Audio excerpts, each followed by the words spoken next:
pudding at 3, a murder by 4, a Miss Marple. Mystery. Chapter 1. The honour of the pudding, Chipping Barrow Village, Fet had, for 37 consecutive years, awarded its blue satin ribbon to the finest pudding entered in the dessert competition.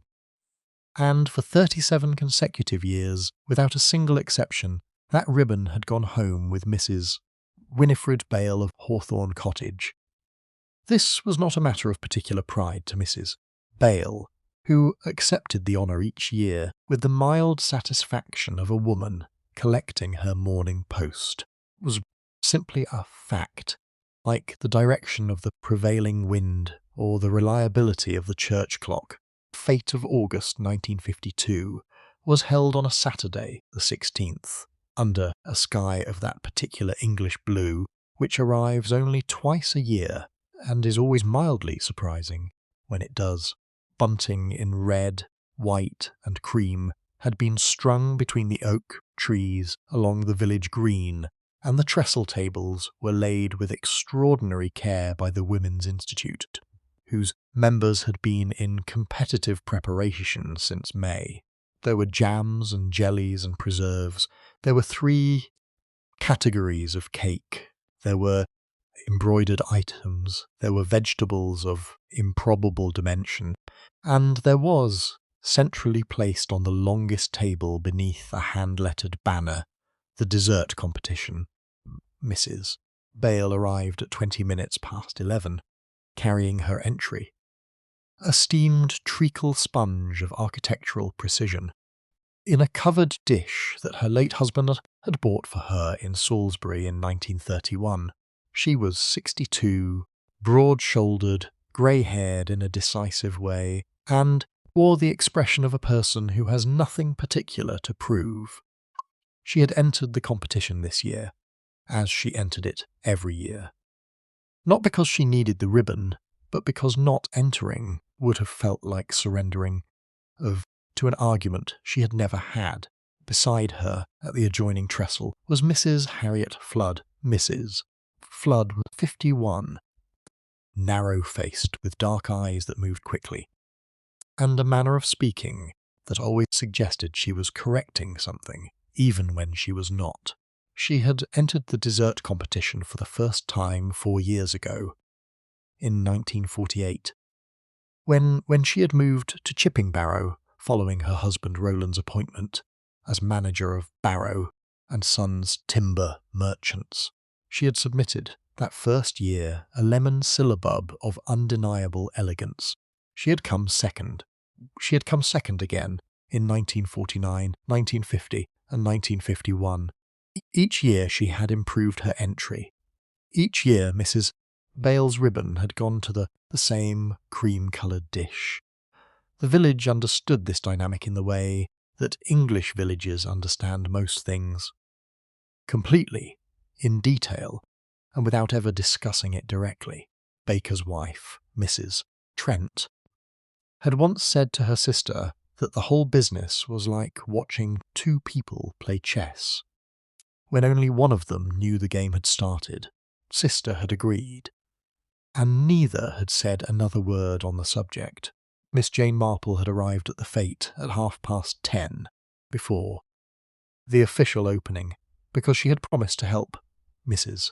Doris Chatterton set out the jam jars, and because Miss Marple was constitutionally incapable of being late to anything that might prove interesting.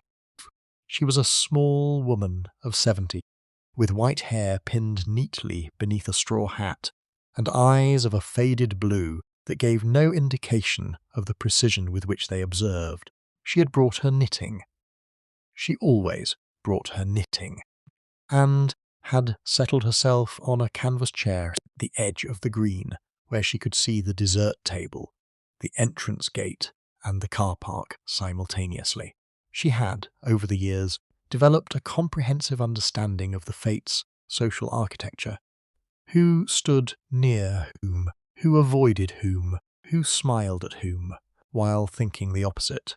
This year she noticed, with the quiet interest of a naturalist recording something she had half expected, that Mrs. Harriet Flood had positioned her entry. A magnificent rum and ginger pudding, she was later told, with slightly more care than usual. She had straightened the cloth beneath it twice. She had looked at Mrs. Bale's covered dish, with an expression that lasted less than 2 seconds, and was gone before anyone else could have catalogued it. Miss Marple catalogued it. Judging was to take place at 3 o'clock, conducted, as always, by the Vicar Reverend Arnold Copse, the headmistress of the village school Miss Dorothy Fenn, and a guest judge, this year a rather self-important man named Mr. Geoffrey Caruth, who ran a bakery in Dorchester, and had been invited because he had once been photographed for a regional magazine beside a 3-tiered wedding cake. The afternoon unfolded in the agreeable, slightly dull manner of all English fates. There was a coconut shy, there was a tombola, there was a display of Morris dancing by 12 men who appeared to find the experience both joyful and faintly embarrassing.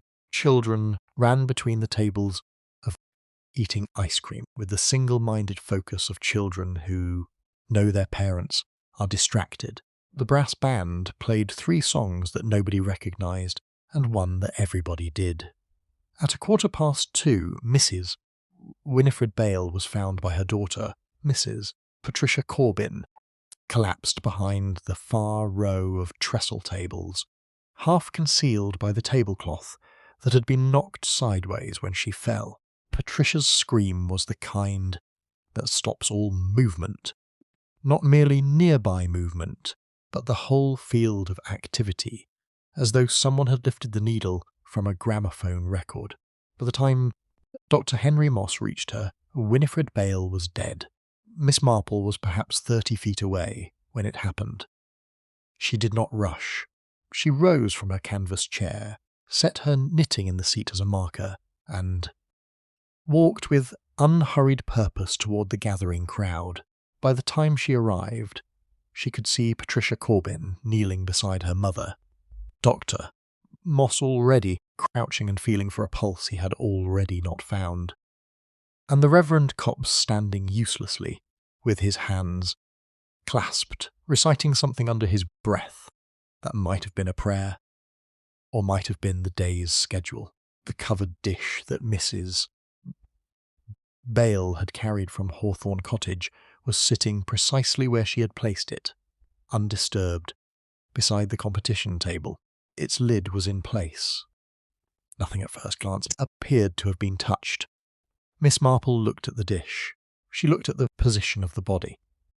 Some distance from the table, nearer the hedge boundary, she looked at the time on her watch. 2:17. The pudding judging was not for another 43 minutes. She filed each of these observations in the orderly system she carried behind those faded blue eyes, and said nothing at all. Chapter 2. Crumbs of Conversation. The police arrived at 20 minutes to 4, by which time the fete had been effectively cancelled, not by any official order, but by the natural authority of catastrophe.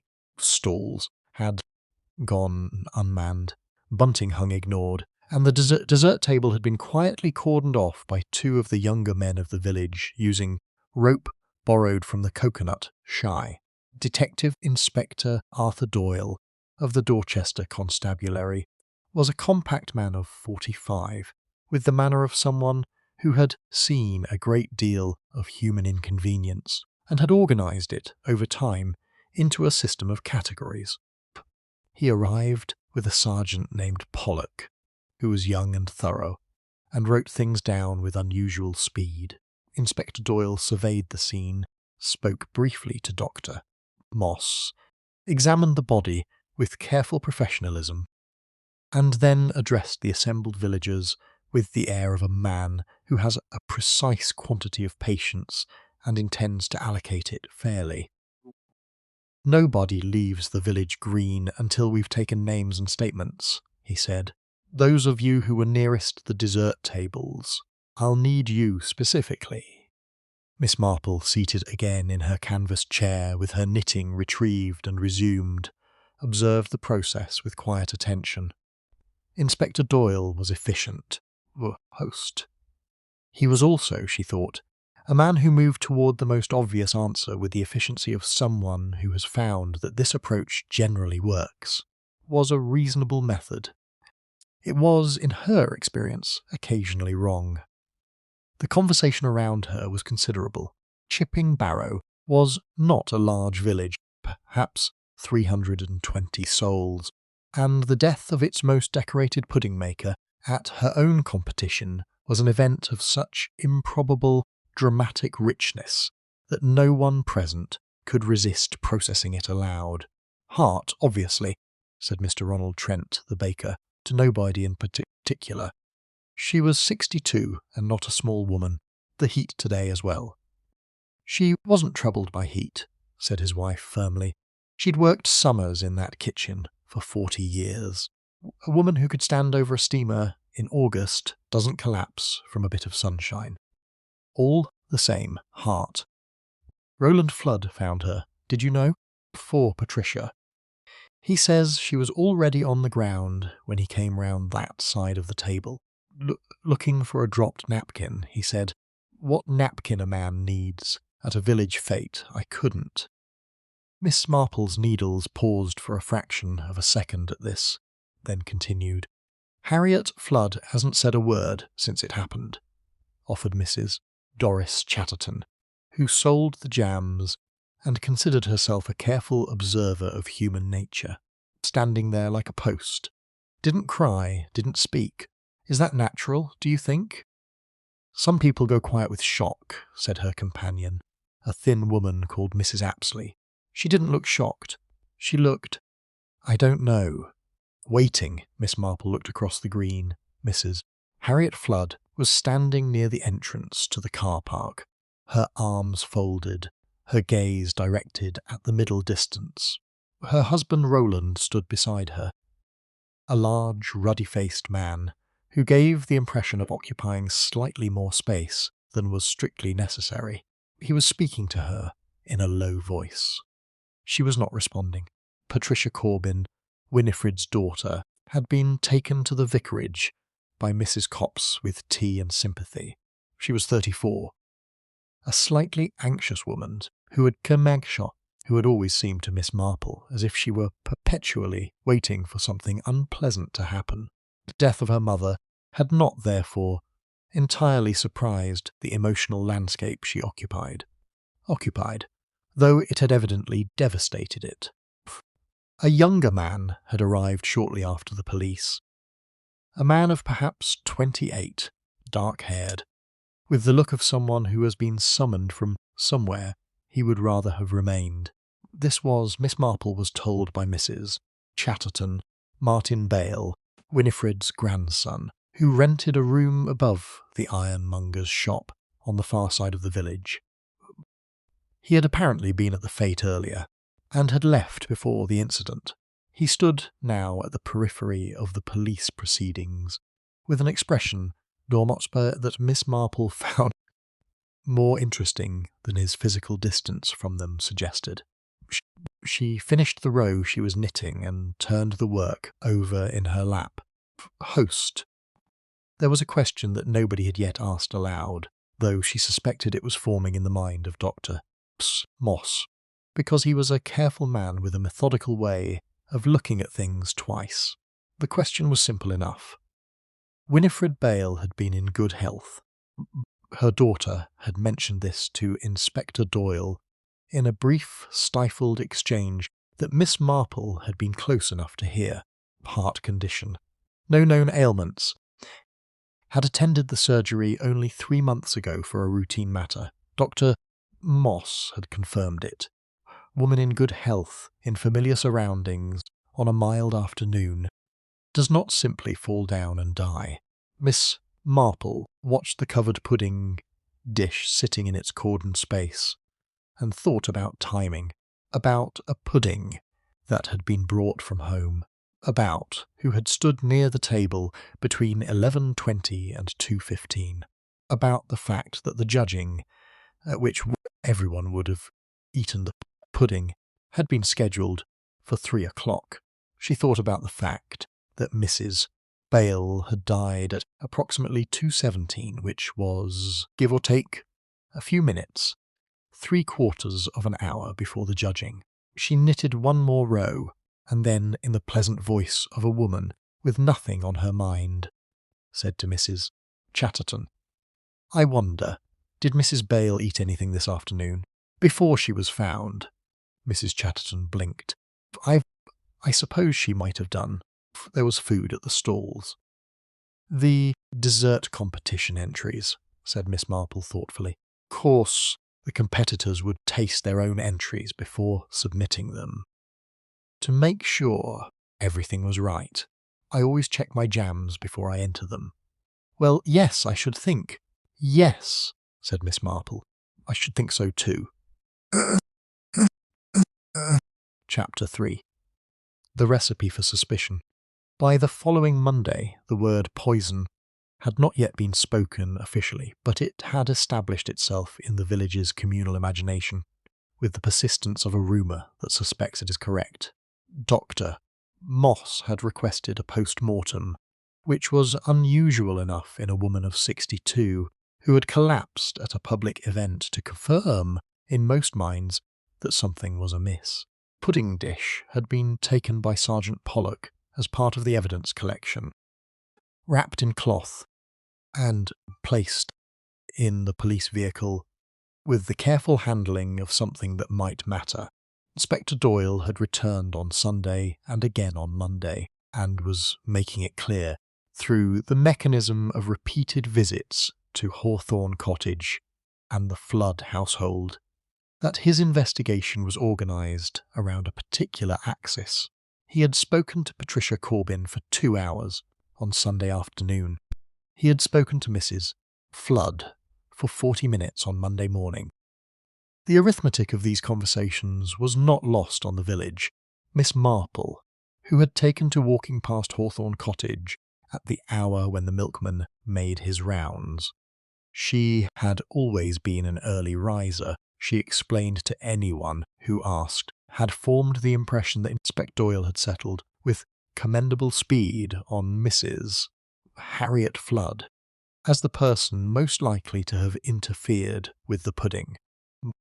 The motive was apparent to anyone who had watched the dessert competition for the past 4 years. The opportunity was technically available. She had been near the table. The means remained unconfirmed, pending the post-mortem results. It was all very tidy. Miss Marple was not entirely comfortable with tidiness of this particular kind. She called on Patricia Corbin on Monday afternoon, bringing with her a seed cake she had baked that morning, and the demeanour of a woman paying an ordinary condolence visit. Patricia lived in a narrow terraced house in the newer part of the village, having moved there after her divorce from Geoffrey Corbin 5 years ago. She was pale and hollow-eyed, and accepted the cake with the mechanical gratitude of the recently bereaved. "You mustn't exhaust yourself," Miss Marple said, settling into a chintz armchair that had seen better decades. "These days after a loss are the hardest, I always think, before everything becomes official and organised, while it's still simply missing someone." Patricia produced a handkerchief. "I keep thinking she'll ring," she said. "She rang every Sunday evening at 7. 15 minutes. Always exactly 15 minutes. Because she said more than that was wasteful. She had her ways." "She was a woman of great consistency," Miss Marple agreed. "Known her since I moved to Chipping Barrow 12 years ago. Always the same. Garden, the kitchen, the fete." "The fete," Patricia said, and something tightened in her face. "Police keep asking about that woman, Mrs. Flood. They think she—" "What do you think?" Miss Marple asked, in a tone of such mild curiosity that it barely qualified as a question. Patricia was quiet for a moment. "I think Harriet Flood wanted that ribbon more than she should have. I think she'd made it into something ridiculous in her own mind. Mother used to say she was the sort of woman who couldn't bear to be second at anything, and Mother was usually right about people. She paused, poisoning someone over a pudding competition. It's people have done more serious things over less, Miss Marple said, almost to herself. Pose. Patricia turned her cup in her hands. There was also the business with the cottage. Miss Marple waited. Mother owned the cottage outright, garden, and the field behind it, which is quite a large piece of land, and as these things go. Mr. Flood, Roland Flood, came to see her in April. I know because she mentioned it. Said he'd asked about buying the land. Said the timber business was expanding, and that field would be useful for a storage yard. Patricia's mouth thinned. Mother said no. Said she'd never sell to a man who let his wife behave the way Harriet Flood behaved at every fete she attended. And Mr. Flood took that well? Mother didn't say. She'd just said he'd asked and she'd said no. She did say. Patricia hesitated. She said she thought he'd ask again. He had the look of a man who'd keep pressing. Miss Marple filed this alongside what she already had and accepted a second cup of tea. Brother, she said carefully. Or rather your nephew, Martin Bale. I saw him at the fete. He's not. He was my brother's son. My brother Colin died in 1947. Martin came to live here 2 years ago. We're not terribly close. He and Mother were. She stopped. They disagreed about things. About the cottage. The question came out more directly than Miss Marple had intended, and Patricia looked at her with a brief, sharp attention. You're very perceptive for a morning visitor, Miss Marple. Old women who knit tend to listen more than people think, Miss Marple said pleasantly. Patricia set down her cup. Yes, about the cottage, Martin thought. Thinks that he should be in it, that as Colin's son, and the only male heir, he has some claim to it. Mother had a will, cottage, and everything goes to me. Martin knew this, and he resented it. Post. They'd had a proper falling out about it in June. I know, because she rang on the Sunday after, and it was 18 minutes instead of 15.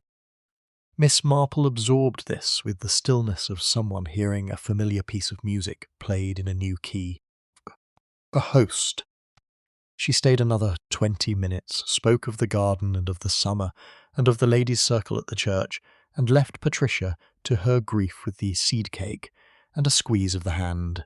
Walking home through the village, she passed the timber merchant's office, a low building beside the bridge, and noted with the habitual observational accuracy that she could no more turn off than stop breathing, that Roland Flood's car was parked outside, and that the light in the upstairs window was burning, and that someone standing at that window drew back slightly as she passed below.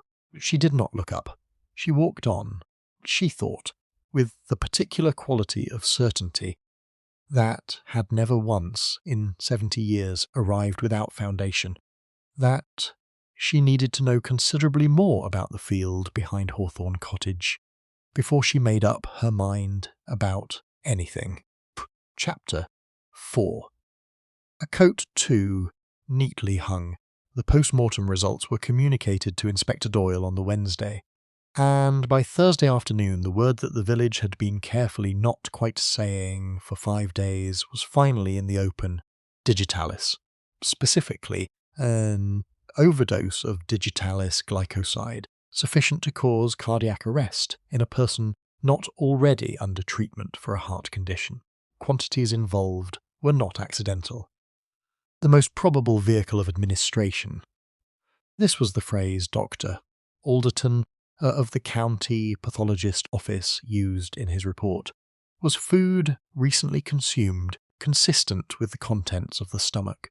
Treacle sponge pudding, which the laboratory had examined by Wednesday evening, contained a concentration of the compound in its innermost layer that put the matter beyond reasonable dispute. Inspector Doyle, to his credit, sat with this information for several hours before acting on it. Miss Marple knew this because she had spoken to Sergeant Pollock at the post office. The post office. He came in for stamps, and she had been buying airmail paper, and it was the most natural thing to exchange a word.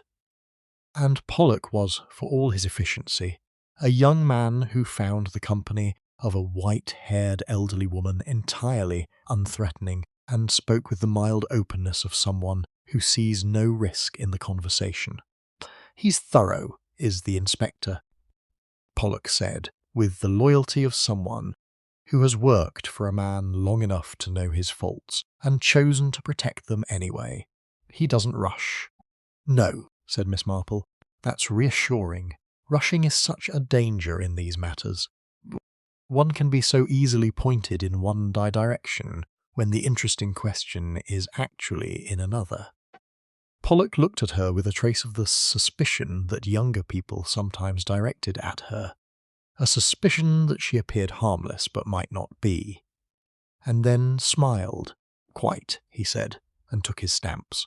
Digitalis was, Miss Marple reflected, walking home, an interesting choice, not unknown in poisoning cases. There had been a case in a village near Godalming in 1939 about which she had known somewhat more than the newspapers had printed, but requiring a degree of knowledge. Digitalis grew in the garden as foxglove. Anyone who kept a garden might have access, but extracting it in sufficient concentration and introducing it into a pudding without altering the taste significantly enough to be noticed, that required a particular kind of care, patient kind, the kind that plans, more interesting still, the timing, if Mrs. Bale had tasted her own pudding, checked it, as any experienced competition entrant would, and if the digitalis had been placed in the innermost layer as the post-mortem suggested, then the question of when the substance had been introduced became somewhat complicated. Pudding had been made at home. It had been transported in a covered dish. It had been set on the trestle table at 11:20 and had remained there in public view until Mrs. Bale's death at 2:17. Could it have been poisoned at home before it left the cottage? Could it have been interfered with on the table? In the open, at a public event attended by 300 people, both seemed to present difficulties. Miss Marple called on Mrs. Doris Chatterton that Thursday afternoon under the pretext of returning a book she had borrowed. Mrs. Chatterton was a woman who noticed things and reported them without editing, which made her, in Miss Marple's assessment, considerably more useful than she herself was aware. "Covered dish," Miss Marple said, accepting a cup of tea and a biscuit. "I've been thinking about it idly. Silly, I know. But I noticed that when Mrs. Bale arrived she had the cover on. Of course she did. One always covers a pudding for transport, but at some point the cover must come off for checking, mustn't it? Before the judging, I always uncover my jams to make sure the seal is right." "Oh yes," said Mrs. Chatterton immediately. "I saw her uncover it. Around 12:30, I think. She had a look, put the spoon in, tasted, you know, the way she always does, and put the cover back. And nobody was near her when she did that." Well, Mrs. Chatterton thought, Martin Bale was just behind her, just passing like. He'd been at the tombola, I think, and he cut through behind the trestle tables on his way toward the gate. At about 12:30. Around then, yes. And was the pudding uncovered when he passed or before? Mrs. Chatterton's brow creased. I think it was already uncovered. He passed when she had the lid off, I believe." "I see." Miss Marple looked at her biscuit. "You know, I've always admired Martin Bale's allotment. He has very beautiful foxgloves this year." "Has he? I wouldn't know. I don't go that way often." Mrs. Chatterton tilted her head. "Do you think—" "I don't think anything. Miss Marple said pleasantly. "I'm just an old woman who notices gardens." She left 20 minutes later, having planted precisely the questions she needed, without drawing attention to the fact that she had done so. Walking home, she reviewed the picture that was forming, and found it more complicated, and therefore more honest, than the one Inspector Doyle appeared to be assembling.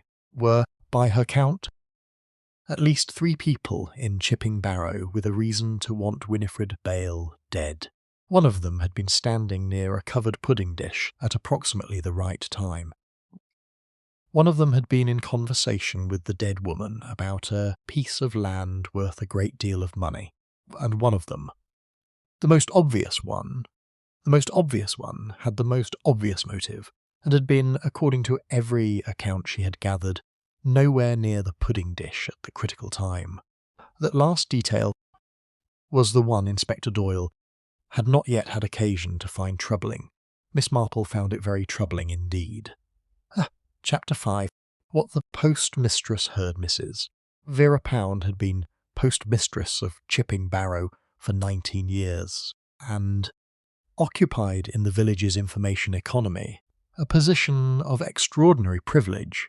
Letters, telegrams, parcels, and postal orders passed through her hands, and while she would have been genuinely offended at any suggestion that she read private correspondence, she could no more prevent herself from observing the general character of what moved through her care than a librarian can prevent themselves from knowing which books get requested most. She knew who received letters from solicitors. She knew who sent packages to addresses in London. She knew who received, and this was the detail Miss Marple had come for. Copies of certain professional publications. Miss Marple arrived at the post office on Friday morning at 10 o'clock, when the morning rush was over, and Mrs. Pound could be found behind her counter with a cup of tea and no immediate pressures. She bought 2 first-class stamps, a packet of envelopes, and inquired pleasantly about Mrs. Pound's sister in Taunton, who had been unwell the previous winter. "Quite recovered," said Mrs. Pound. "She had that business done in April, and she's been perfectly well since. Back to her garden. How marvellous. Gardens are so therapeutic." Miss Marple paused, tucking the envelopes into her bag with the unhurried movements of a woman who is simply passing time. "A dreadful business with poor Mrs. Bale. This whole village is still in shock, I think." "Wicked," said Mrs. Pound, with the contained anger of someone who has been waiting for permission to use the word. "Absolutely wicked. Poor woman. The police were round yesterday, you know, asking me about letters." "About letters?" "Well, about who might have received what kinds of things. I told them what I could. I mean, one doesn't like to, but this is a murder inquiry, isn't it?" "Quite right," said Miss Marple. "Quite right. Sure you were most helpful." "I told them about the journals, Mrs." Pound said, lowering her voice to the level of someone standing in an empty room. "The horticultural journals, specialist ones. There are only 2 people in this village who take them. Old Mr. Fenwick, who has the big greenhouse and grows orchids, and Roland Flood." Miss Marple looked up, with the mild expression of a woman who has just heard something she had not expected. "Roland Flood takes horticultural journals. Has done for 3 years, since he moved here. I always thought it was odd. A timber man. You'd have thought he'd be more interested in trade papers. But there it is. Monthly. The horticultural practitioner. And the other one. I can never remember the name. The one for specialist cultivators. Herbs and medicinal plants. That sort of thing." "Medicinal plants," Miss Marple repeated softly.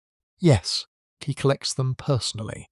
Never has them left at the door. Always comes in himself on the morning they arrive." Mrs. Pound set down her cup. "I didn't think anything of it before, but now, Police thought it was interesting enough to write down. "I'm sure they did," said Miss Marple. "Thank you, Mrs. Proud Pound. Give my regards to your sister." She walked home slowly, turning the information over like a piece of fabric being examined for its weave.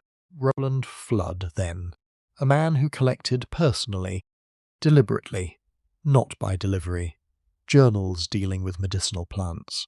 A man who had wanted a piece of land and been refused by the woman who lay in the county mortuary. A man whose wife had been standing near the dessert table throughout the afternoon of the fete, providing, if one chose to see it that way, a highly visible piece of misdirection. And yet the pudding had been made at Hawthorne Cottage, in Mrs. Bale's own kitchen, by Mrs. Bale's own hands. Unless the digitalis had been introduced to it after it left the cottage, the sauce was domestic. Internal. Someone had interfered with the pudding, either at the Bale cottage or on the fete grounds. Miss Marple had spent some time, during the long Friday morning, thinking about foxgloves. They grew readily enough in English gardens. Digitalis purpurea. Common foxglove was the most available source of cardiac glycosides, but extracting a concentrated form required more than garden access. It required knowledge, equipment, patience. Horticultural journals, as Mrs. Pound had noted, dealt with specialist cultivation and, presumably, specialist properties of plants. The more Miss Marple thought about it, the more she felt that what she was looking at was not the product of a sudden opportunity seized at a fete, but of a plan constructed over a longer period. Someone had known, well in advance, that Mrs. Bale would enter a pudding in the competition. Someone had known that she would taste it before the judging. Someone had known that the cover would come off and go back on, and that nobody would think to look more carefully at what had been done to the innermost layer, that required knowing Mrs. Bale's habits, her routines, the small consistencies of a woman who, as her daughter had said, was absolutely the same from one year to the next. It also, Miss Marple thought, required having access to her kitchen. She paused on her doorstep and looked at the foxgloves in her own garden, tall, purple-spiked, beautiful and dangerous in the quiet afternoon sun, and thought about who, in the past year, had been inside Hawthorne Cottage. Chapter 6. The kindness of rivals, the ladies' circle of St. Bartholomew's Church met every fortnight on Thursday evenings, and Miss Marple had, over 12 years of residence, attended with sufficient regularity to be considered a committed member, and with sufficient inconsistency to be considered an independent spirit. She appeared at the Thursday following Mrs. Bale's death, with her knitting and a tin of shortbread, which was received with the gratitude that shortbread from Miss Marple's kitchen invariably produced. Mrs. Harriet Flood, she noted, had also come. This was in itself interesting. Mrs. Flood had attended ladies' circle irregularly, perhaps 4 times in 4 years, and her appearance this particular Thursday, in the week after the death of a woman who was widely suspected of having been killed by her, required a particular quality of nerve. Miss Marple, who had considerable respect for nerve, watched her with neutral attention. Mrs. Flood was composed. That was the word that fitted best. She sat straight, spoke when spoken to, answered questions about the investigation with brief, careful sentences that neither confirmed nor denied her awareness of her position as the police's preferred suspect. She drank her tea. She did not touch the shortbread. She did not look around the room in the way of someone seeking approval, nor did she look at the floor in the way of someone avoiding it. She looked, mainly, at whoever was speaking to her, with the quality of attention that sometimes belongs to the innocent, and sometimes Miss Marple knew, to those who have rehearsed their innocence with great care. "I'll tell you something, Mrs. Flood," said to Miss Marple, when the general conversation had settled into the comfortable low roar of several separate discussions running simultaneously. She had moved her chair a fraction, enough to create the small private space that English social convention recognises as appropriate for a confidence. "I didn't like Winifred Bale." Miss Marple looked at her with the mild encouragement of a woman listening to the weather forecast. "I never liked her. She was a woman who used niceness the way some people use a weapon, as a way of putting you exactly where she wanted you. Bland, consistent niceness that makes you feel like a fool if you object to anything. And the competition." Mrs. Flood stopped. "The competition was real to me, yes. I know what people are saying. I know what the police think, but I didn't kill her." She said this with the flat simplicity of a statement about the weather.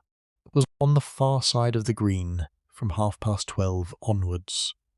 "Roland will tell you. Trent boy will tell you. He was helping at the jam stalls, and he saw me there. I didn't go near the pudding table after 11. "The police will establish all that," Miss Marple said pleasantly. "Yes." Mrs. Flood looked down at her tea. "They will, and then they'll have to look elsewhere." A pause. "Which is what I hope they do." "You have a thought about elsewhere, Mrs." Flood looked at her with a sudden, evaluating steadiness. That reminded Miss Marple of someone calculating the appropriate level of disclosure. "I know about the land," she said. "The field behind the cottage. Roland wanted it. Mrs. Bale said no. What I didn't know, what I found out only last week, was that Roland had gone back a second time, in July, telling me." Miss Marple set down her needles with the care of someone who has just heard a significant note. "He told me only because I asked directly, after Mrs. Bale died, whether he'd had any further dealings with her. He said he'd gone back in July to make another offer, a better one. She'd refused again, he said. She stopped. He said she'd been quite rude about it. Said she'd told him she'd rather leave the land to the church than sell it to a man she didn't trust. Did he say how that made him feel?" "Roland doesn't say how things make him feel, Mrs." Flood said. "Roland does things. He's always been that way. He decides. And then he acts. And what he feels is somewhere beneath all of that, out of sight." She looked at her hands. "I've been married to him for 23 years. I sometimes think I know less about him than I did on the day we married." Miss Marple absorbed this carefully. "Journals," she said, with the off-handedness of a woman changing the subject to something trivial. "Horticultural journals.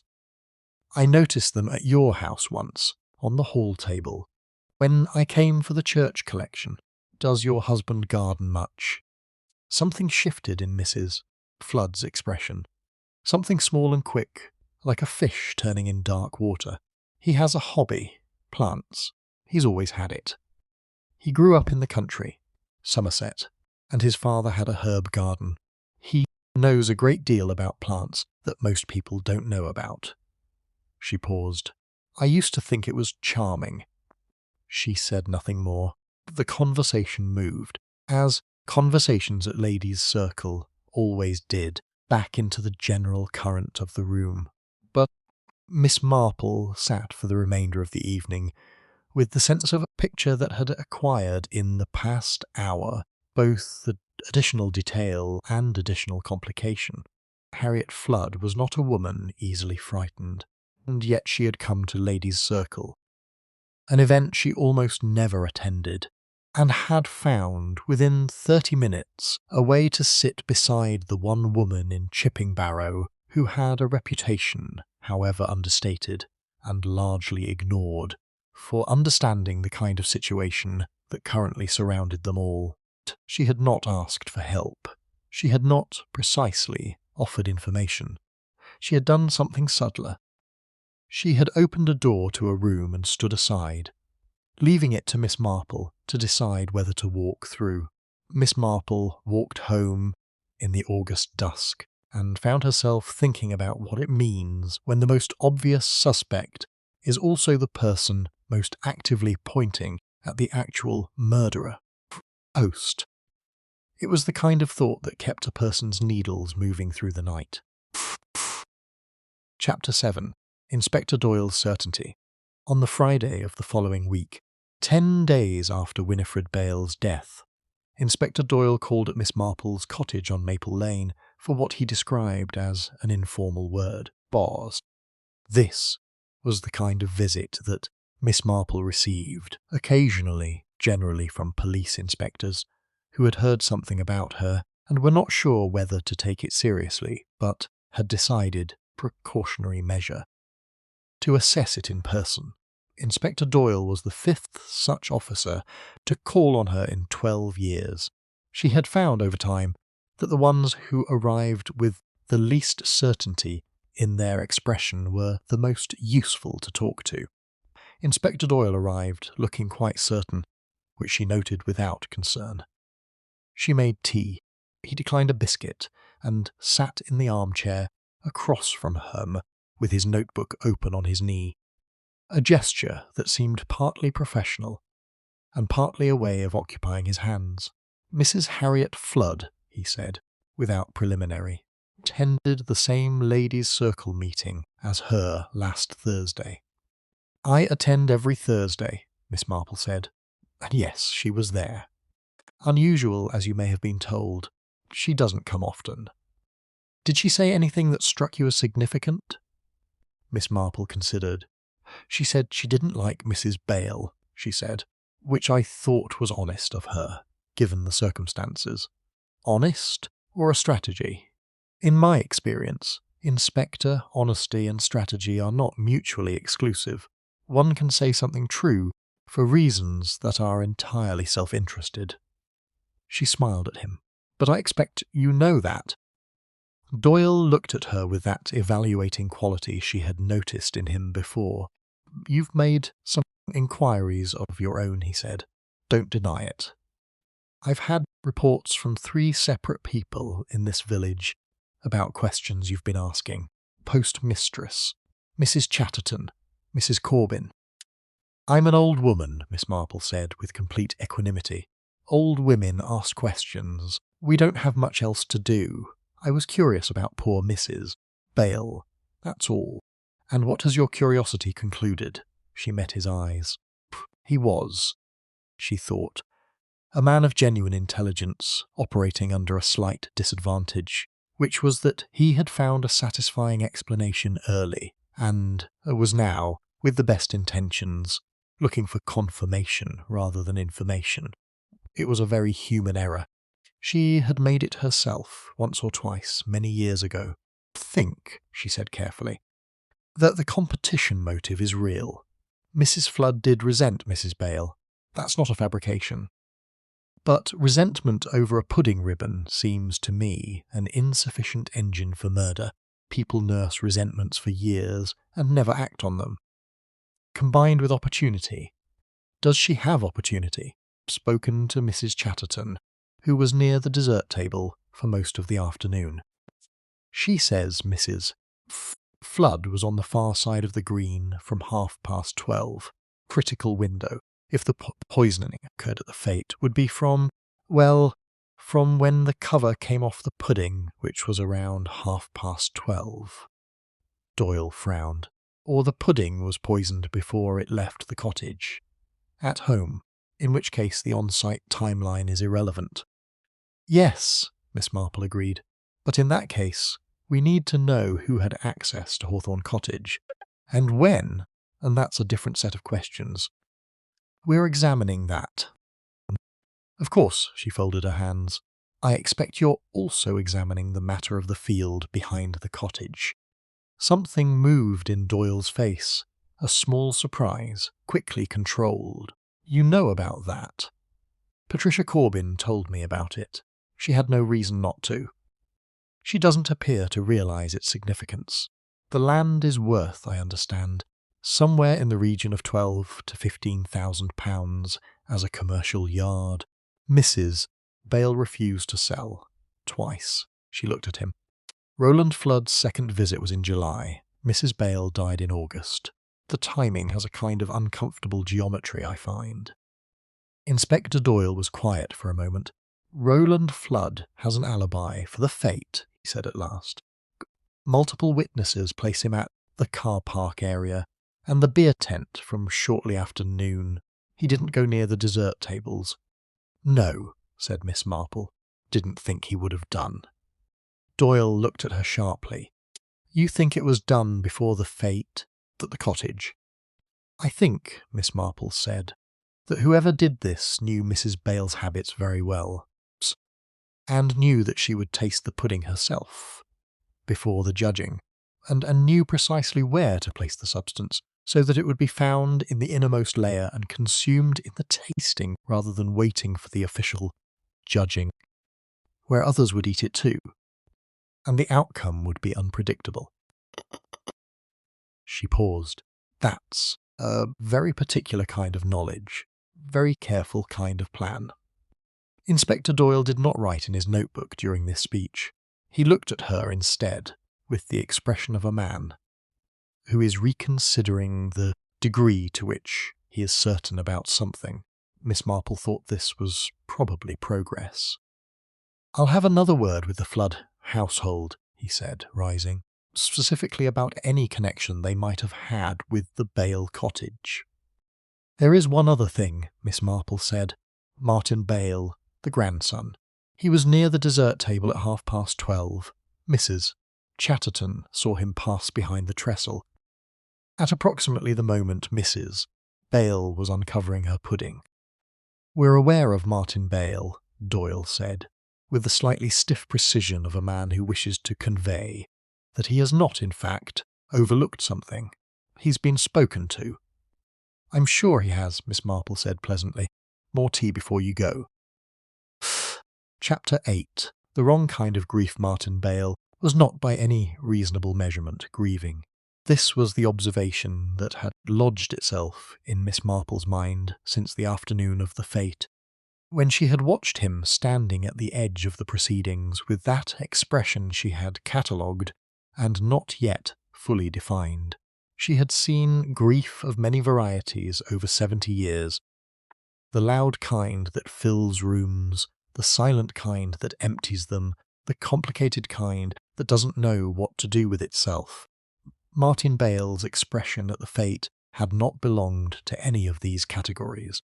It had been watchful in the specific way of someone who is watching to see how something turns out, rather than someone who is watching because they cannot look away from loss. He was 28. The son of Colin Bale, died in 1947 of the lung condition that had kept him out of the war, and he had come to Chipping Barrow 2 years ago, with no stated occupation and a vagueness about his means of income that the village had interpreted according to temperament, either as mystery or as idleness. He had his grandmother's colouring, the grey eyes, the broad forehead, but not her stillness. He moved with the slightly elevated alertness of someone who expects things to change at any moment. Miss Marple found a reason to call on him on the Saturday morning. She had, she said, a parcel addressed to his room above the ironmonger's that had been misdelivered to her door, which was true as far as it went. She had found the parcel on her step, and considered whether to redirect it to the post office, or to use it as an occasion, and had chosen the latter. She climbed the narrow stair behind Mr. Roper's ironmonger's shop, and knocked on the door at the top. Martin Bale answered in shirt-sleeves, with the guarded cordiality of someone who is not sure yet whether a visitor is a problem. When he saw Miss Marple, small, white-haired, carrying a slightly damp brown paper parcel, the guardedness relaxed into the mild condescension with which the young sometimes regard the old, and he opened the door fully. "Your parcel was left with me by mistake," Miss Marple said, handing it over. "I do apologise for intruding. I know what a dreadful time this is." "Thank you," he said. He looked at the parcel. It was postmarked Bristol, and had the returning address of what appeared to be a legal office, and set it on the table with a deliberateness that suggested he had been expecting it. "Do sit down," he said, with the automatic courtesy of someone raised to say it. She sat. He remained standing, which told her something. The room was sparse. A bed, a table, 2 chairs, a shelf of books, a window looking onto the street. Clean, but with the provisional quality of someone who has not committed to a place. "Probate," he said, nodding at the parcel. "They waste no time, solicitors. She's barely cold, and they're already writing letters." "These things have to be managed," Miss Marple said. "Yes." He sat then opposite her and put his hands on the table. "You want to talk about the will." The directness surprised her, pleasantly. "I wanted to express my condolences," she said, "and to ask how you were. You and your grandmother were not, I understand, on the easiest of terms in recent months." She was going to leave everything to Patricia, he said. It was not a complaint exactly. The tone was something more complex than complaint. Cottage, the land, the savings, all of it. My father's side of the family gets nothing. That was her decision. "And you feel that was unfair?" "I feel it was the kind of decision a woman makes when she's decided someone isn't worth acknowledging." He looked out the window. "I came here 2 years ago partly because I thought. I don't know what I thought. Proximity would make a difference. It didn't." A pause. "She invited me for Christmas the first year. Since. But you stayed, yes?" He turned back from the window. "I stayed." Something in his tone closed like a drawer pushed shut. There were reasons. Miss Marple looked at the shelf of books. She had the habit, in other people's rooms, of reading the spines of books as one reads a signature. Not the content, but the character they suggest. The shelf contained a mix of things. Some paperback thrillers, a volume of poetry, 3 books on photography, 2 on accounting, and she registered this without giving any outward sign. 1 slim volume bound in green cloth, its spine worn with use, titled The Properties and Applications of Garden Plants, publication from 1947, by the look of the cover. "You have a lovely collection," Miss Marple said pleasantly. I notice you have the Garden Plants book. I had a copy of that years ago, very comprehensive on the medicinal side. I got it from a second-hand shop," he said. "Useful for allotment work." "For general interest," he said. She smiled and rose. "Well, I won't keep you. Do take care of yourself, Mr. Bale. These things take time to settle, in every sense." He showed her out with the slightly relieved courtesy of someone who has survived a conversation they were not sure about. The bottom of the stairs. Before she stepped back into the ironmonger's passage, she paused and looked up. A parcel from Bristol was still on the table. Martin Bale had not opened it in her presence, which might mean nothing at all. Or it might mean that he already knew what it contained, and was waiting until he was alone to confirm that something had gone as he had expected. Miss Marple walked out into the Saturday morning, and stood for a moment in the street, with the particular stillness of someone running a calculation. That is almost, but not quite, complete. Chapter 9, Sugar and Digitalis. There was a woman in the village named Mrs.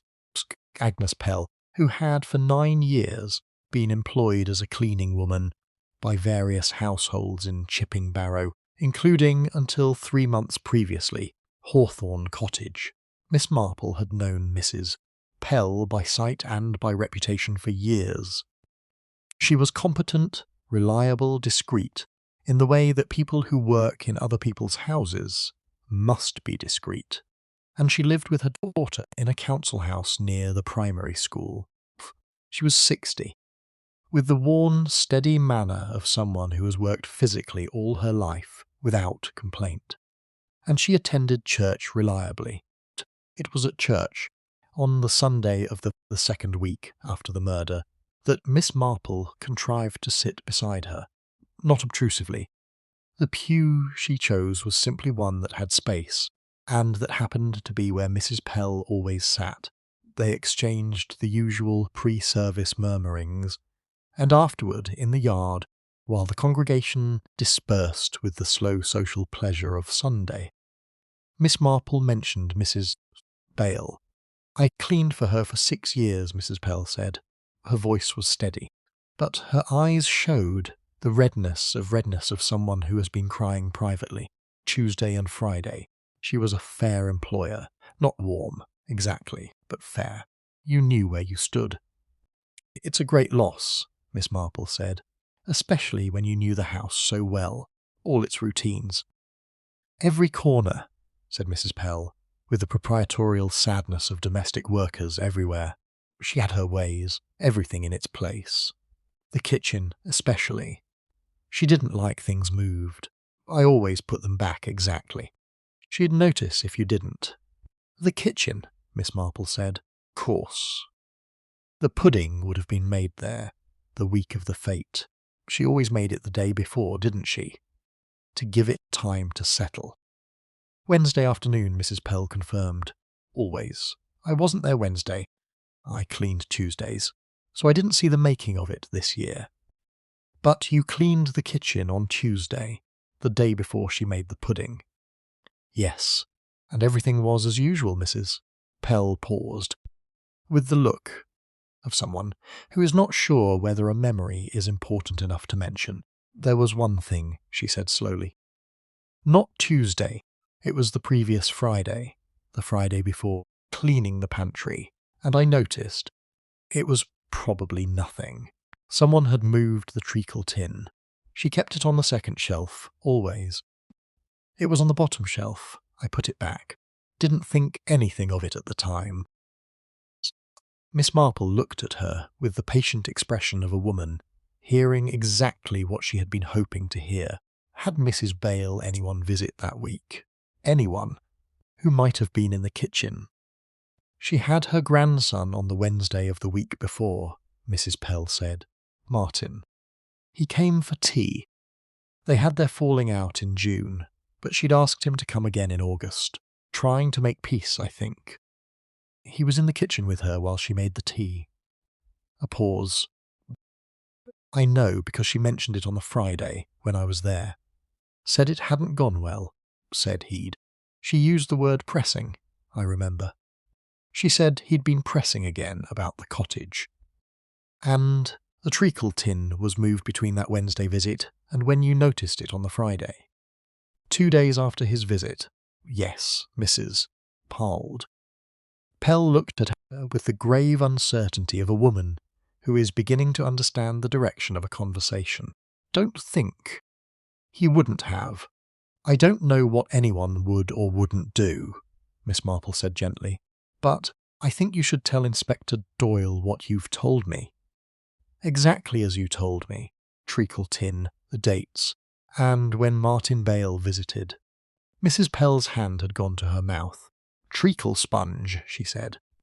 "The treacle, yes," said Miss Marple quietly. "Treacle." She walked home and sat in her garden for a long while, with her knitting in her lap and her needles not moving, which was very unusual for her. She was thinking about the elegant simplicity of what she was now fairly sure had happened. Not poison introduced to the pudding on the day of the fete. That was the complicated approach, the approach that required proximity to the table in public, that would have been risky and observable. Instead, something far more patient, the treacle tin, the component that would be used in the making of the pudding, prepared days in advance when the kitchen was empty. Digitalis introduced not into the finished product, but into the raw ingredient. And the maker, trusting her own kitchen as she had trusted it for 40 years, would never have thought to question the tin she had used 100 times before. Food. It was the kind of plan that requires not just knowledge of plants and their properties, but deep familiarity with a person's domestic habits. The kind of familiarity that comes from sitting in someone's kitchen, from watching how they cook, from knowing which tin on which shelf holds what. Martin Bale had been in that kitchen on the Wednesday, 10 days before the fete. He had sat there and drunk tea, while his grandmother told him again that the cottage would go to Patricia, and that his pressing would not change her mind. And he had looked at the shelves, the ordered, systematic shelves of a woman who kept everything in its place, and had thought about treacle.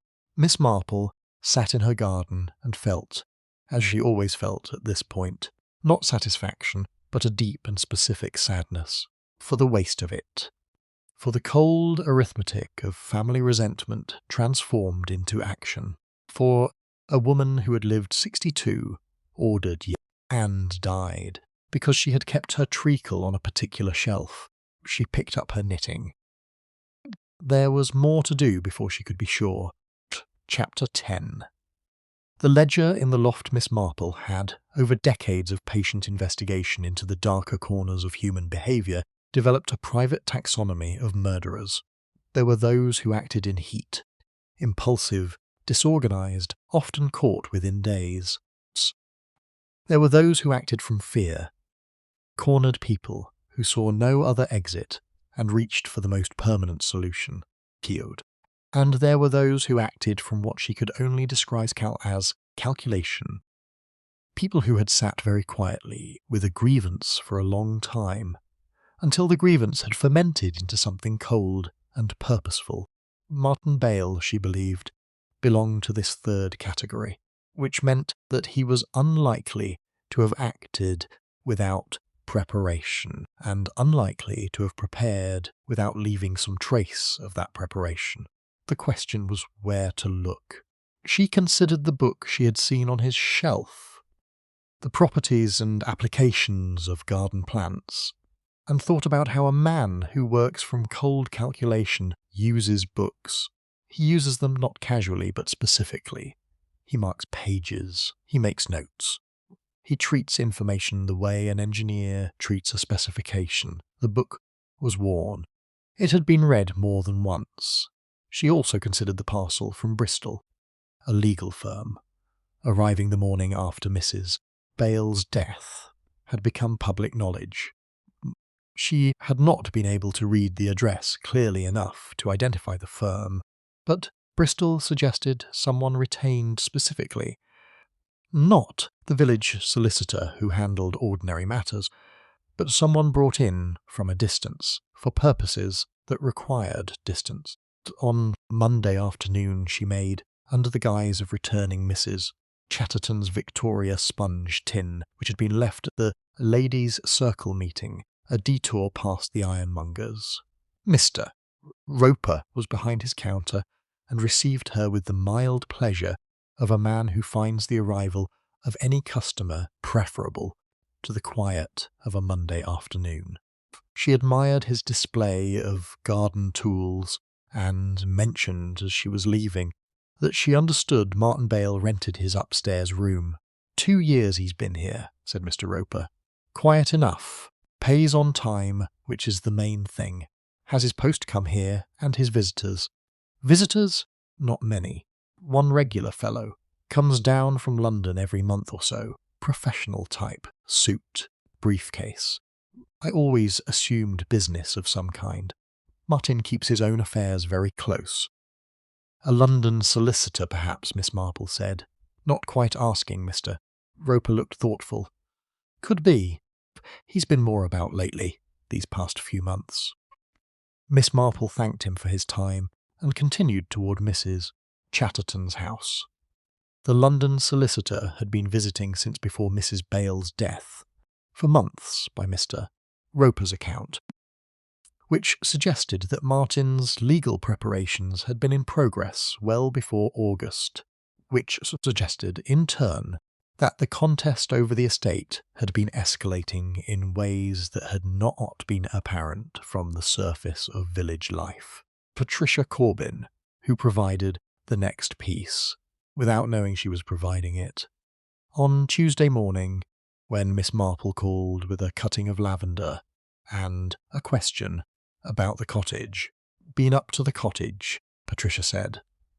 "Sorting through things. It's not easy."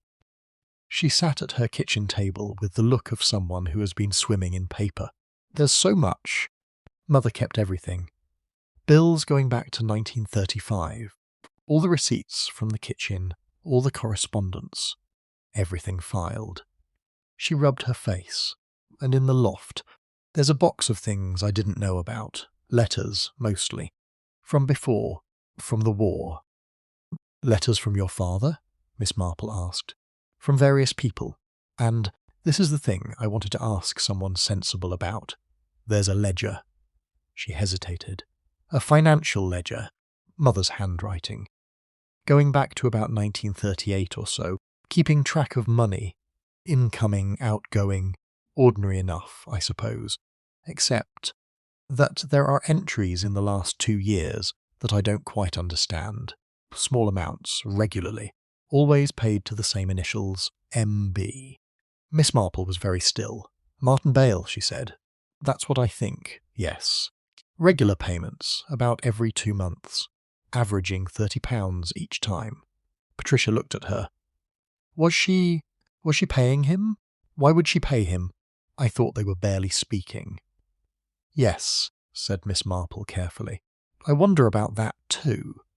She wondered about it for the rest of the day. Small, regular payments, not large enough to be a loan repayment or a settlement.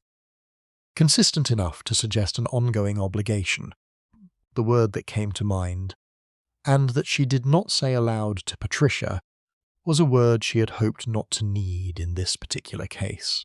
Blackmail. Not Bale blackmailing Martin, which made no immediate sense. Perhaps. And she turned this over carefully.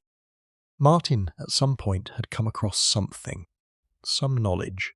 Some old correspondence. Some document. Some photograph from the years before his arrival.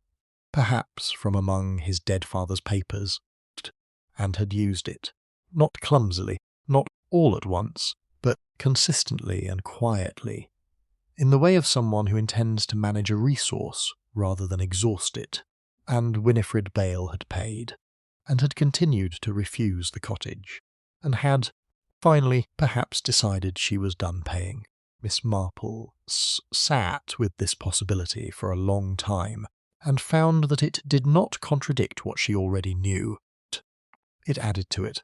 It gave Martin Bale a second motive, not merely inheritance, but the termination of an income he had been quietly extracting, and the need to act before his grandmother found a way to expose or disinherit him on those grounds.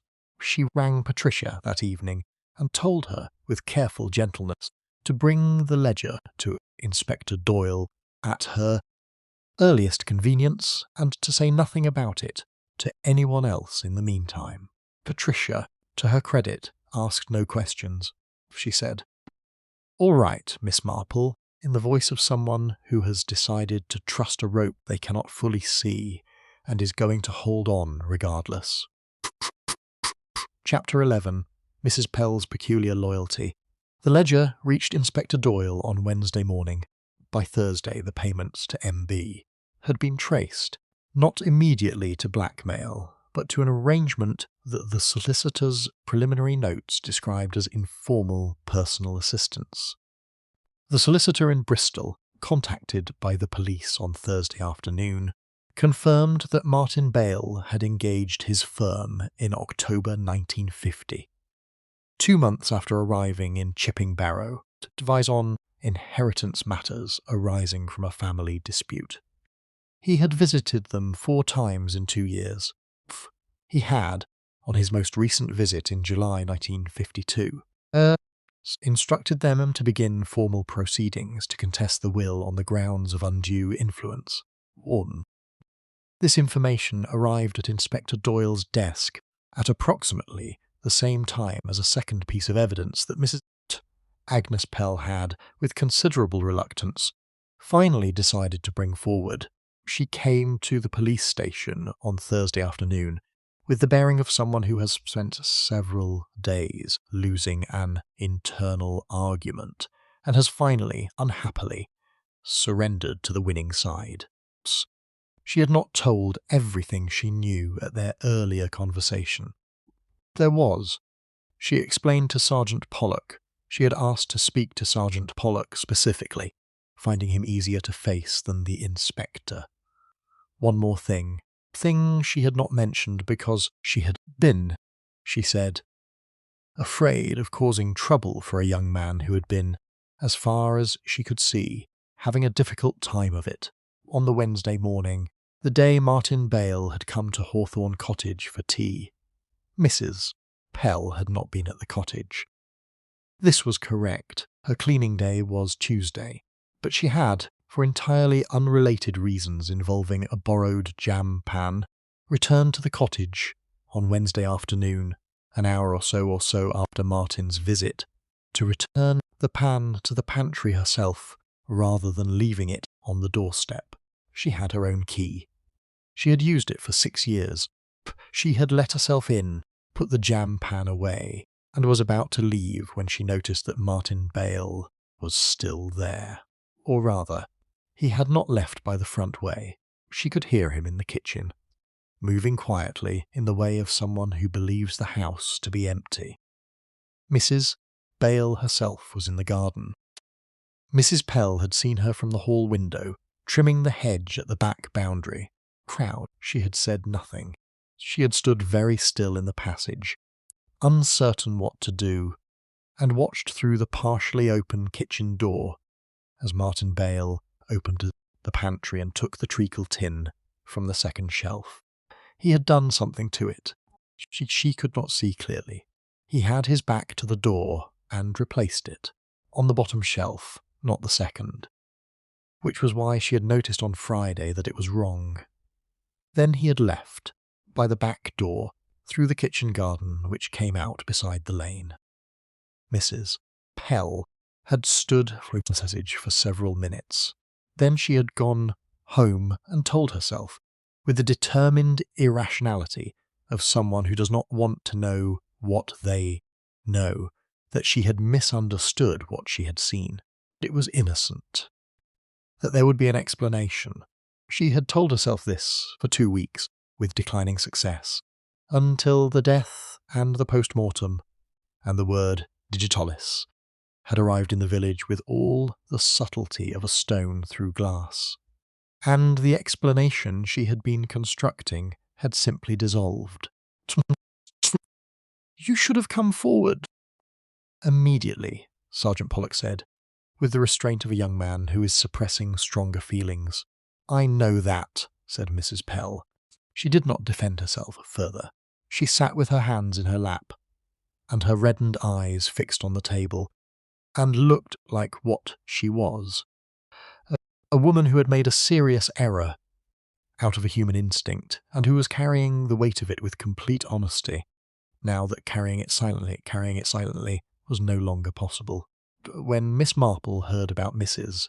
Pell's statement, from Sergeant Pollock himself, who found her at the village shop on Friday morning, and who had, she suspected, decided some time ago that keeping her informed was not actually a dereliction of duty, she received it with the stillness of someone who has been waiting for a piece to arrive in the post, surprised, prepared. She saw him at the tin, she said, standing at the open pantry, back turned, tin in hand. Pollock confirmed. About an hour after the visit, Mrs. Bale in the garden. He came back, Miss Marple said. He stayed somewhere nearby, the lane, the hedgerow, and waited until she went outside, and went back through the kitchen garden, with the key he'd presumably had cut at some point, or found somewhere in the house. She paused. Martin Bale been brought in? Inspector Doyle's seeing him this afternoon. The book, Miss Marple said, on his shelf. The green-bound volume on garden plants. It will have pages marked, or notes. Has it been taken? We're getting a warrant this morning. Miss Marple nodded. Good. Don't forget the parcel from Bristol. What was in it? Legal correspondence. He'd received a formal update from his solicitor the morning after the death. Pollock paused. What? The letter was about the status of the will challenge. Noting that, should the deceased die intestate, or should the existing will be successfully challenged, Martin Bale's claim to a share of the estate would require immediate filing. He received that letter, Miss Marple said slowly. The morning after she died. Yes. A letter informing him of the legal next steps, which implies the solicitor knew to prepare that information, which implies Martin had anticipated, perhaps arranged for them to have everything ready in advance. She looked at Pollock. He had it planned to the letter, in every sense. Sergeant Pollock looked at the white-haired woman in front of him, with her shopping basket, and her composed expression, and thought not for the first time that there was something in her that you could only describe as exact, like a fine piece of machinery that runs without apparent effort and produces, without advertisement, results that a much louder and more visible mechanism might struggle to match. I'll tell the inspector you've been helpful, he said. I haven't been helpful at all, Miss Marple said. Been curious. There's a difference. She picked up her basket. But do make sure he has the book. The notes in that book will tell you more than anything else. Chapter 12. 2 Women and 1 Secret. There was something that had not yet been explained, and it nagged at Miss Marple with the specific quality of an unresolved chord. The payments in the ledger, regular £30 every 2 months, to M.B. not wages, Mrs. Bale would not have used her private household ledger for wages, not a loan repayment. Loans were documented differently, not a gift. Gifts to someone you were barely speaking to were not recorded in a financial ledger with the same columns as utility bills. The word she had privately attached to it was blackmail. But blackmail with what leverage? She thought about this on Friday afternoon, sitting in her garden, and arrived by a slow route at a question she had not yet asked directly of anyone. What had Martin Bale known about his grandmother that she would have paid to suppress? Patricia might know. Patricia had gone through the loft. Patricia had found letters from before the war. Letters she had described as from various people, which was a phrase that could contain a great deal. Miss Marple called on Patricia that evening with a jar of plum jam and sat for an hour in the small terraced front room. She let the conversation find its own level, as it always did, with Patricia, moving through the grief and the practicalities and the strange, dislocated quality of existence after a sudden death, until it arrived, as Miss Marple had gently navigated it, at the subject of the loft. You mentioned letters, Miss Marple said. From before the war. Were they from family? Mostly. Patricia was quieter than usual, not the sharpened quietness of the recent days, but something more settled, as if she had made a decision she was still getting used to. There was one bundle, though, tied with ribbon, maybe 20 letters, from a man I don't know. The name on them was Thomas Aldby. I looked him up in an old directory from the church archive. He was in the village in the 1930s. Left before the war. There was a photograph. Your mother was young then, Miss Marple said. Before your father. Yes. Patricia folded her hands. Before father the letters. I read them. I shouldn't have done, perhaps. But I did. She looked at Miss Marple steadily. They were love letters. And from what I could piece together, from the dates and from what Thomas wrote, they were written when mother was already engaged to father. She had been. She stopped. She'd been seeing this man at the same time. A secret, Miss Marple said. Secret that had stayed secret for 20 years. Father never knew, as far as I can tell. Thomas Aldby left the village in 1939 and died in the war, 1941. Patricia looked at the table, so there was nobody left who knew, except, apparently, Martin. Somehow. Your Uncle Colin might have known, Miss Marple said carefully.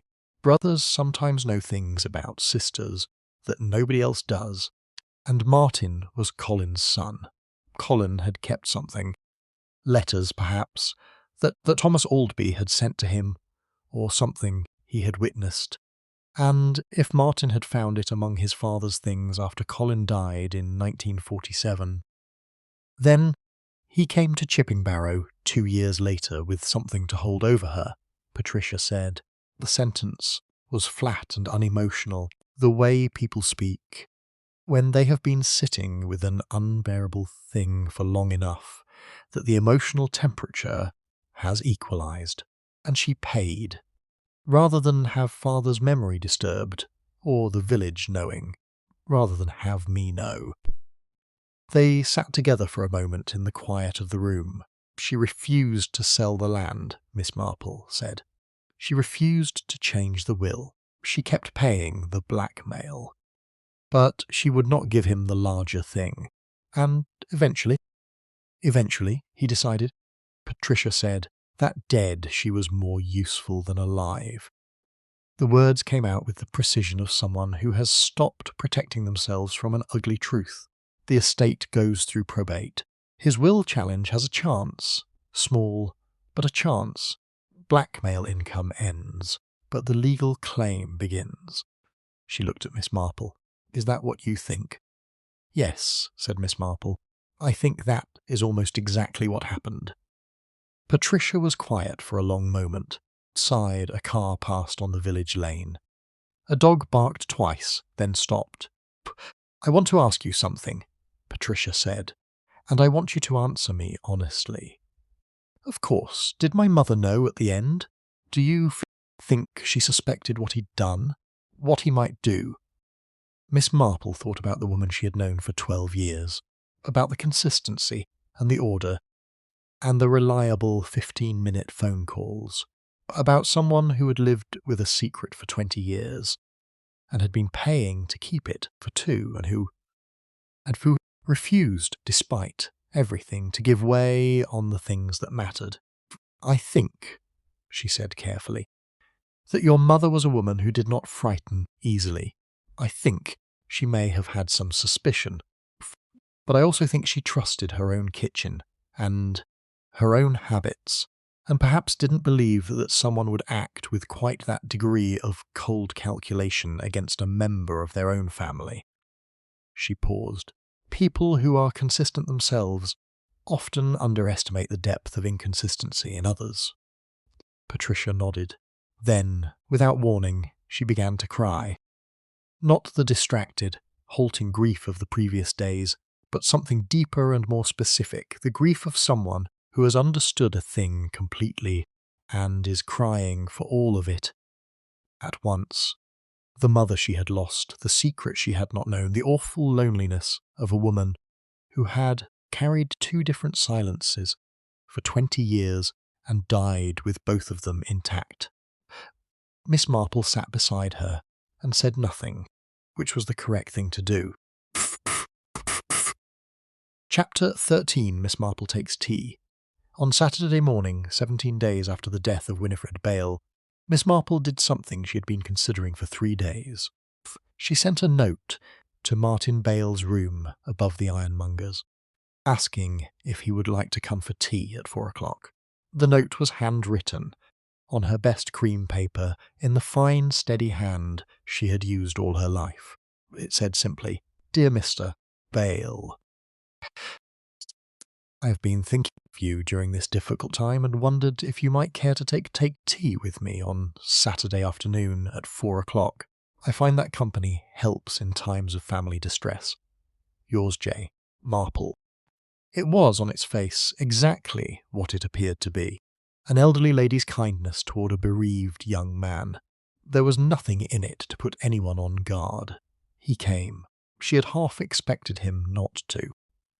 A guilty man sometimes feels the sole social risk of normal behaviour more acutely than the risk of avoiding it. But he came at 4:05, in a clean shirt, with the polite guardedness of someone who has decided to treat the occasion as what it appeared to be.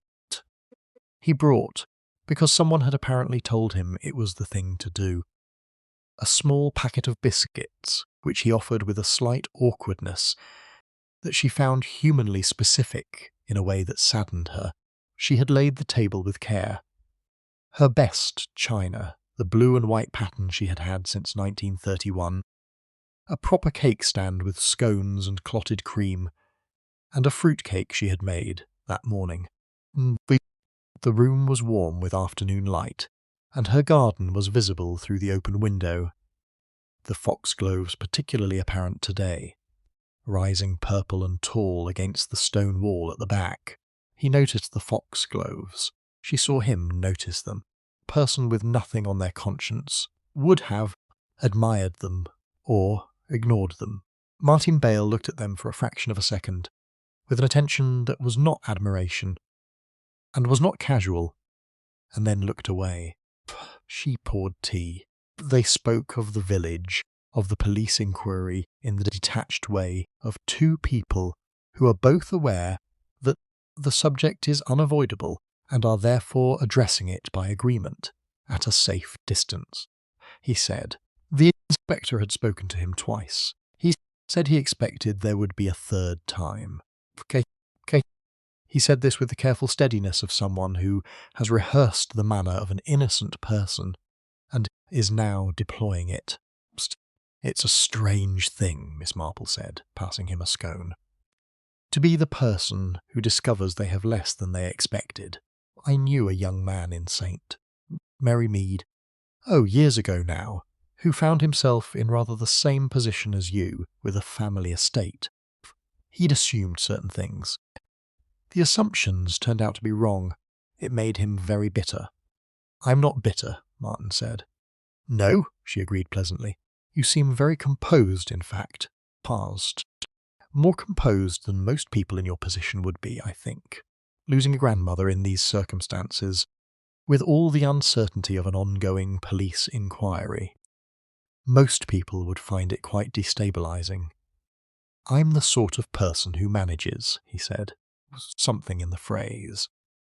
A slight edge of self-satisfaction, quickly suppressed, that she noted.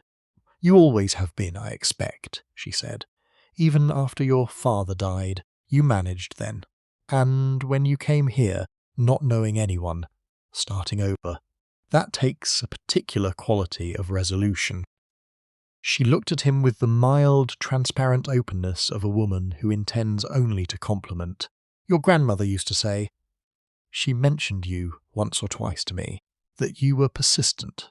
She said it almost with admiration, I thought. She had great respect for persistence. Something shifted in his face.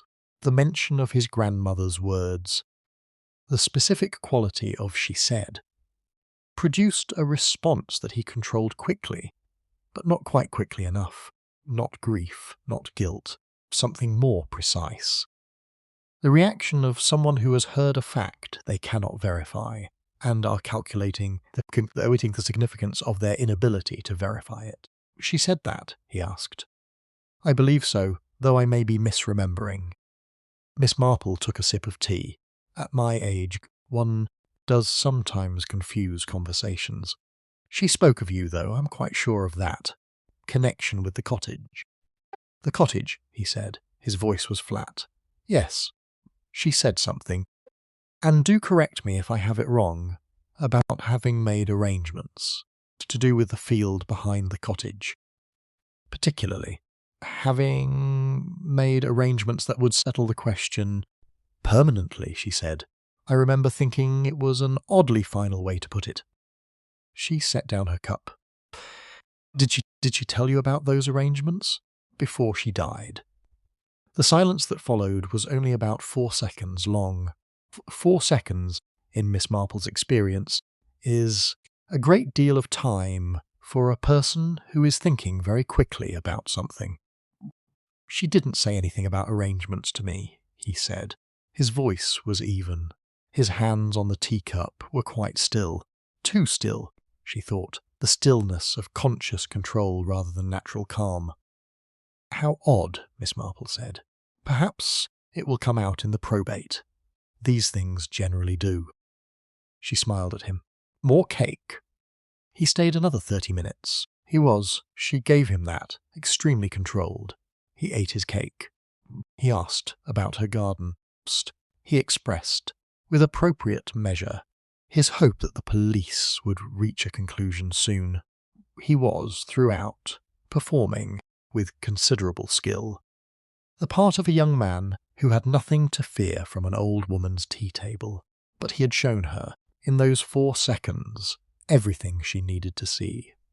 The calculation, the self-referential check. Not, she never told me that in the tone of surprise, but she didn't say anything about arrangements to me, in the tone of careful negation.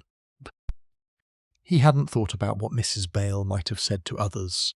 He had thought about what it would mean if she had said it, and what the implications were for him. After he left, Miss Marple sat for a moment in the afternoon quiet. Then she rang Inspector Doyle. "I've had tea with Martin Bale," she said when he answered, "and I can tell you, with as much certainty as I ever tell anyone, anything, that he knows what he did. The book, the payments, Mrs. Pell's testimony.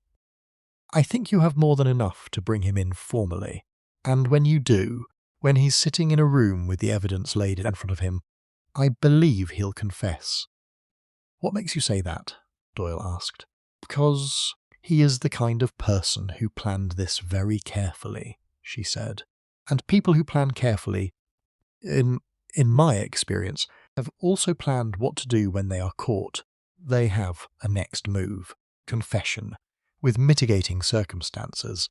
The blackmail, the injustice of the will, the long-standing grievance, is a more useful position for a careful person than silence in the face of overwhelming evidence." She paused. "Host. He will make it sound like something happened to him, rather than something he did. That is how careful people explain themselves." There was a brief silence on the line. "You should have been in the police, Miss Marple," Inspector Doyle said. "Good heavens," she said pleasantly. "What a dreadful thought." Chapter 14.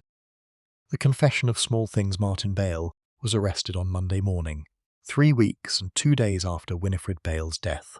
Warrant had been obtained on Sunday.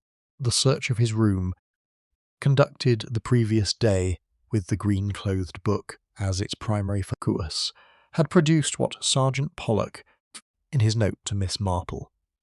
A communication that was in some technical sense probably inadvisable, but which he included in his duty to persons who had provided substantive investigative assistance, described as significant marginal indications relating to digitalis purpurea extraction methods and dosage calculations, specific reference to concentration in aqueous solution. The book had been in his possession for 4 years. Several pages had been folded at the corner. The margin notes were in pencil, precise and small. The arrest was made at 20 minutes past 8, before Martin Bale had left his room for the day. There was no drama, no flight, no attempt at any kind of resistance. By all accounts he was dressed, composed, and said, "I see," when Inspector Doyle produced the warrant and introduced himself formally, which was, Miss Marple thought, entirely consistent with what she had predicted. A man who had anticipated this moment and had decided in advance what it would look like when it came. He confessed on Wednesday. Not in the way that confessions sometimes come, broken, chaotic, suffused with regret that is part relief. Martin Bale's confession, as relayed to Miss Marple by Sergeant Pollock in a brief and somewhat carefully worded account, was precise and structured. He explained that he had been left with nothing after his father's death. The estate settled poorly, debts absorbed what there was, and he at 23 had found himself with no inheritance and no clear future. He had found, among his father's stored papers, a bundle of letters from Thomas Aldby to his father, Written during the 1930s when Colin and Thomas had been friends, the letters described, with the candour of one friend to another, his relationship with Winifred, the woman now engaged to Charles Bale, not to him, and the circumstances that had ended it. They were explicit enough to be damaging to a dead man's memory, to a widow's reputation, to the settled version of a family history that had been accepted for 20 years. Martin had come to Chipping Barrow with them. He had not threatened. He had simply let his grandmother understand over tea in the kitchen that first year, that he had his father's papers, that there were letters among them, that he thought she would want them, naturally, in the family. How much did she think they were worth, keeping safe? £30 every 2 months. For 2 years, quiet transaction, conducted through the mail in envelopes that contained nothing but cash, which explained why Mrs. Pound had never seen anything unusual in what Martin Bale received post. He had believed, he told Inspector Doyle, that she would eventually become reasonable about the cottage, that she would recognise the practicality of making him comfortable. She had not. She had paid the £30 and refused everything else, with the specific maddening consistency of a woman who has drawn a line and intends to stand behind it, regardless of what stands in front of it. In June 1952 she had told him, in the kitchen, over tea, that she had engaged a solicitor to review her will, and that she had also written a letter, sealed, held by the solicitor, to be opened in the event of her death, containing the full account of what he had done. The letter would go to the police if she died under any circumstances other than natural causes at an advanced age. She had said this without drama. The way she said everything, as a fact, a line, an arrangement, was the deciding moment.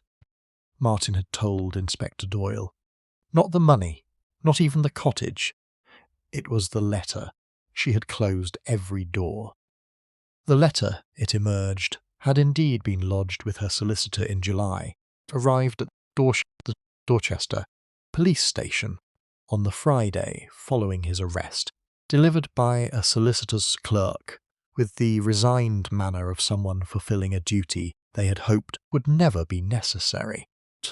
It contained, in Winifred Bale's distinctive handwriting, a clear and complete account of the blackmail, the payments, the dates, and her suspicion, formed in the weeks after Martin's final visit in August, that her death might be intended. She had known or feared, and she had prepared. She had drawn her line and made her arrangement. And this was the detail that stayed with Miss Marple through the days that followed. She had made her pudding, 40 years of puddings, one more time, her treacle from her pantry shelf. Now, moved by someone she had allowed into her kitchen, trusted enough not to inspect the tin he had handled while she was in the garden, was the trust that had killed her, the specific, ordered trust of a woman who believed that her preparations were complete. They were, Miss Marple reflected. They were simply complete 2 days too late. The case went to the assizes in November. The evidence was comprehensive. The book, the annotations, the ledger, Mrs. Pell's testimony, the solicitor's correspondence, the dead woman's own letter. Martin Bale pleaded guilty to murder and was sentenced to life imprisonment. He did not, as far as Miss Marple ever heard, express remorse. He expressed, it was reported, a kind of aggrieved coherence, the settled conviction of a man who had acted logically within a logic that only he fully endorsed. The case received modest attention in the regional press. Poisoning in a village fete setting had a certain quality of the macabre that attracted description. But the underlying story, a young man and an inheritance and a grudge and a treacle tin, was, in its essential architecture, an old and quietly common story. Miss Marple read newspaper accounts in her garden and thought about the way newspapers always managed to make the ordinary people in these stories sound like characters in something, rather than people in their lives. It was not the journalist's fault. It was simply the nature of describing in brief the long accumulated pressures that caused ordinary people to do extraordinary and terrible things. 15. Chapter 15. When the Village Forgets. By October, the bunting was long since taken down and the village green had returned to its unremarkable self. The oak trees, the bench where old Mr. Fenwick sat in fine weather, the church at the north end with its reliable clock, the war memorial with its 24 names in stone. Chipping Barrow was a village of 320 people, which is a large enough number that the texture of daily life is not permanently altered by the death of one member. Even a death of this kind. Business resumed. The post office opened, the baker baked, the school term started, and yet, there is a quality to the aftermath of murder in a small community that is different from grief, different from scandal, different from the ordinary accumulation of bad memories. It is something closer to the feeling of having found, in a familiar room, that a wall you believed was solid contains a hollow space. The room looks the same, the wall looks the same, but you know what's behind it now, and you cannot unknow it, and every time you stand near that wall you feel, briefly, the absence of something you cannot name but had always, without examination, assumed was there. Miss Marple felt this as she walked through the village in October, past the ironmonger's, where the upstairs room had been re-let to a young woman from Taunton who had taken a position at the school, past Hawthorne Cottage, where Patricia Corbin had begun the long process of clearing and deciding, past the village green, where the fete would not be held again until the following August, by which time the memory would have acquired the slight softness of distance. She called on Patricia one Thursday afternoon in mid-October with a pot of damson jam and no particular agenda. Cottage was being aired. Patricia had the back door open and had been sorting the kitchen, whose order she was slowly dismantling and replacing with her own. Treacle tin from the pantry had been thrown out weeks ago. A new one sat on the second shelf, unremarkable, ordinary, catching no particular quality of light. The solicitor says the estate is straightforward, Patricia said. Now that Martin's situation is settled, claim fails, obviously, the will stands. I'll sell the field, I think, not to the Floods, to someone else. I'm not quite ready to decide everything yet. Take your time, Miss Marple said. Police confirmed that the letter she left, the letter with the solicitor, would have exposed the blackmail even without all the rest of it, Patricia said. She'd covered it. She'd thought it through. She looked out the kitchen window at the garden, still in reasonable order. The last of the summer colour, fading in the beds her mother had tended, was always thorough. She was, Miss Marple agreed. Patricia stopped. She should have told me about all of it, the letters, the payments, the fear. She should have told someone. Yes, Miss Marple said simply. She should have. She did not add more, because there was nothing useful to add to this. Some people carry their burdens the way they carry everything, alone, in order, behind a closed door. This is not weakness, it is not pride, exactly. It is something more specific to a certain generation and a certain kind of English woman. The belief that what one manages oneself is not visited upon others, and that visiting your difficulties upon others is a form of failure. Winifred Bale had managed £30 every 2 months, and a secret from the 1930s, and a fear about her own kitchen, and had managed all of it until she couldn't, till the person she was managing against moved first. Mrs. Harriet Flood came to call at Hawthorne Cottage the following week, which surprised the village considerably. She came with flowers from her own garden, autumn chrysanthemums, yellow and rust, and stayed for 20 minutes, and said, by all accounts, very little. But what she said included an acknowledgement that she had been unkind over the years of the competition, and that she was sorry. Patricia reported, when she mentioned it to Miss Marple, that she had been grateful for it in a way she had not expected to be. It was honest, Patricia said. Not warm, but honest. I think that was the best she could do. It may have been considerable for her, Miss Marple said. The dessert competition at the Chipping Barrow annual fête would, the following August, run without a pre-existing champion for the first time in 38 years. Poos.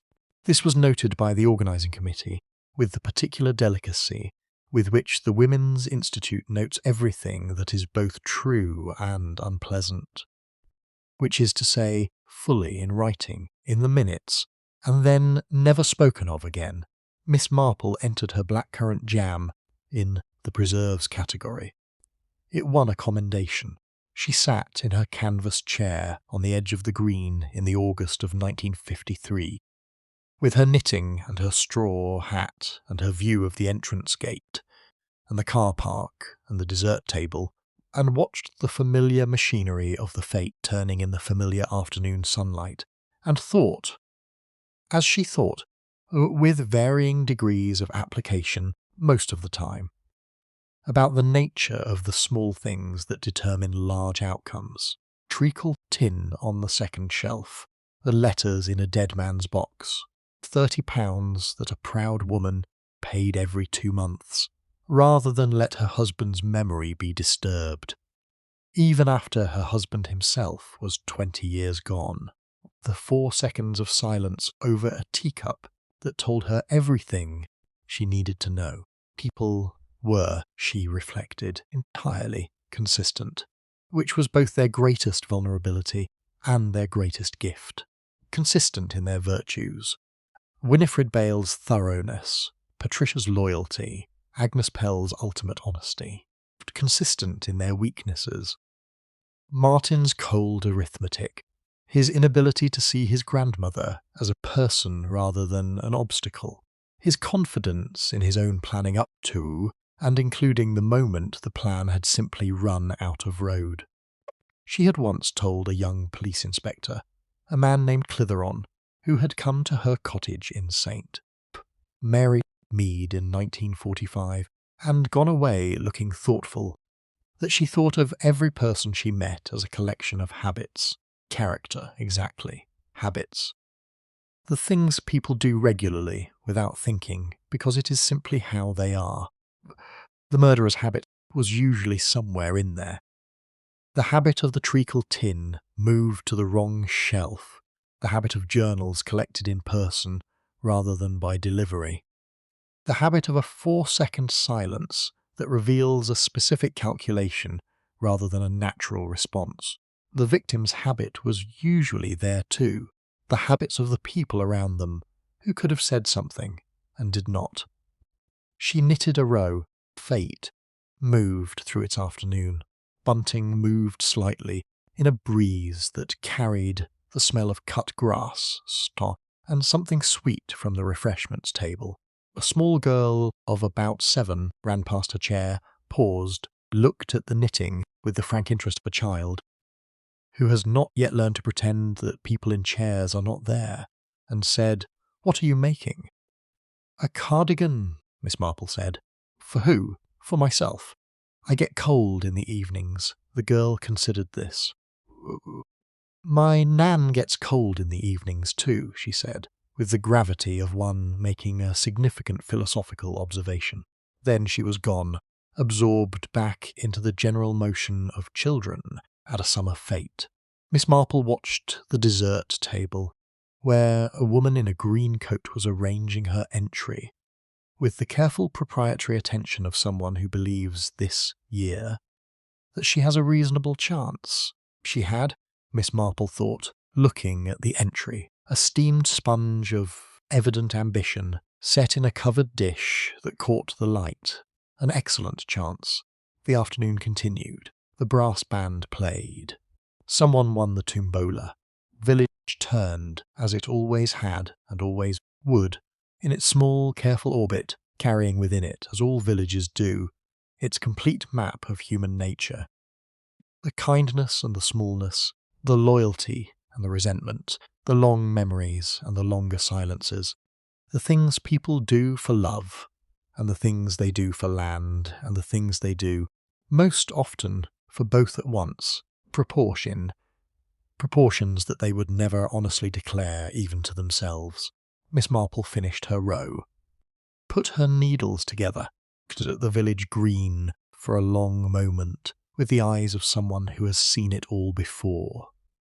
In every village, in every generation, and who has not grown less interested, and has not grown less sad. Then she picked up her knitting, and began the next row, and the afternoon moved on.